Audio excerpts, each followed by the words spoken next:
convidar os irmãos a abrirem suas Bíblias em Ezequiel, no capítulo 2. Capítulo 2 de Ezequiel.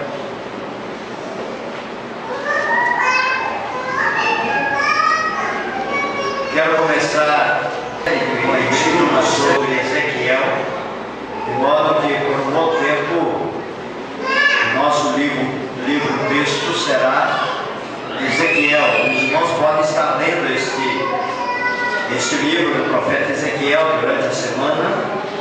Nós estaremos passando alguns domingos examinando a palavra do Senhor nesse texto, que é todo o livro de Ezequiel. Eu não vou ler ele todo hoje, mas o livro texto de uma série de mensagens que nós teremos aqui será o profeta Ezequiel. E hoje eu quero ler com os irmãos o capítulo 2 de Ezequiel.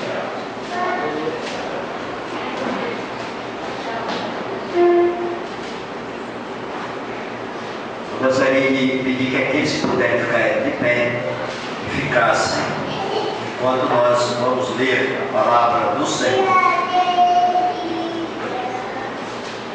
Esta voz me disse: Filho do homem, põe-te em pé e falarei contigo. Então entrou em mim o Espírito quando falava comigo, e me pôs em pé e ouvi o que me falava. Ele me disse: Filho do homem, eu te envio aos filhos de Israel, às nações rebeldes que se insurgiram contra mim. Eles e seus pais prevaricaram contra mim até precisamente ao dia de hoje. Os filhos são de duro semblante e obstinados de coração. Eu te envio a eles e lhes dirás: assim diz o Senhor Deus. Eles quer ouçam, quer deixem de ouvir, porque são casa rebelde, hão de saber que esteve no meio deles um profeta. Tu, ó filho do homem, não os temas, nem temas as suas palavras, ainda que haja sarças e espinhos para contigo, e tu habites com escorpiões. Não temas as suas palavras, nem te assustes com o rosto deles, porque são casa rebelde. Mas tu lhes dirás as minhas palavras, quer ouçam, quer deixem de ouvir, pois são rebeldes. Tu, ó filho do homem, ouve o que eu te digo, não te insurjas como a casa rebelde. Abre a boca e come o que eu te dou. Então vi, e eis que certa mão se estendia para mim, e nela se achava o rolo de um livro. Estendeu-o diante de mim, e estava escrito por dentro e por fora. Nele estavam escritas lamentações, suspiros e ais. Pode sentar. O Espírito do Senhor possa colocar essa palavra bem dentro dos nossos corações, para que nós possamos viver desta palavra, por esta palavra, pela palavra, porque sem ela nós nada somos. Antes de entrar propriamente no capítulo 2, nos versículos que eu quero compartilhar com os irmãos, eu vou dar uma palavra sobre o livro de Ezequiel e alguns detalhes do capítulo 1. Depois os irmãos podem, como dever de casa, podem ler o capítulo 1 de Ezequiel. O público-alvo de Ezequiel foi o reino do sul, o reino de Judá. E o cenário político e religioso daquela época foi o seguinte: o cenário político foi na condição condição de exilados, juntamente com os primeiros deportados, junto com o rei Joaquim. Ezequiel estava já na Babilônia. O cenário religioso era uma época de apostasia, era uma época de declínio espiritual, um povo de coração empedernido, duro, mesma época vivida por Jeremias, só que em locais diferentes. Enquanto Ezequiel já estava na Babilônia, Jeremias continuou em Jerusalém. O cenário moral era o pior que se podia imaginar.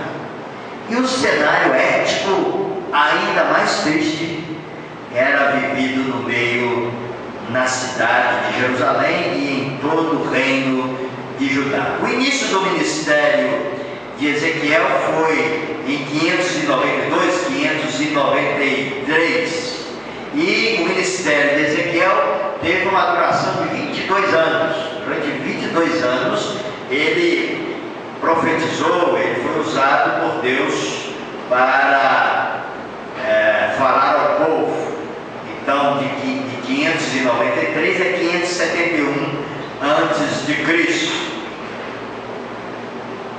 A biografia, pouca coisa se sabe somente sobre Ezequiel, somente aqui encontramos na introdução do livro de Ezequiel, que diz que ele era filho de Buzi, era sacerdote. Mais adiante vamos ficar sabendo que ele era casado.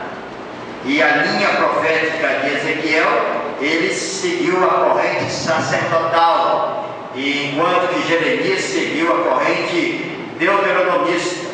E a sua profecia, a profecia de Ezequiel, voltava-se mais para as questões de pecado contra o templo, atos de cultos e atos impuros.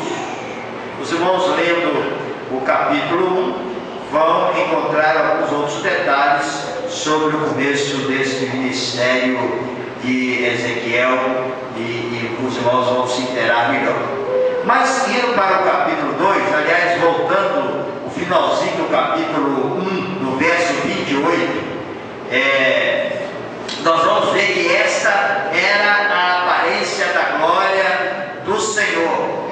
Diz o versículo 28 do capítulo 1, em certa parte, na última parte, diz assim: esta era a aparência da glória do Senhor. Vendo isto, caí com o rosto em terra e ouvi a voz de quem falava. Na versão da linguagem de hoje diz assim: quando vi isso, caí e encostei o rosto no chão. Por que o profeta fez isso? É porque, irmãos, esta é a postura da fragilidade. É a postura da humilhação. Quando o homem se prostra e encosta o seu rosto no chão. É a postura de quem precisa saber que nada é diante daquele que é tudo. Aliás, essa foi a reação do profeta Isaías. Se os irmãos não lembram, no capítulo 6 de Isaías, quando ele tem a visão da glória do Senhor no templo, quando ele vê aquela manifestação, ele diz: ai de mim, estou perdido, porque eu sou um homem de lábios impuros e habito no meio de um povo de impuros lábios, e os meus olhos viu o Senhor, o Rei dos Exércitos. E essa deve ser a nossa postura quando nós estamos na presença do Senhor. Essa deve ser a nossa reação. Logo após essa manifestação de impotência, de nada ser,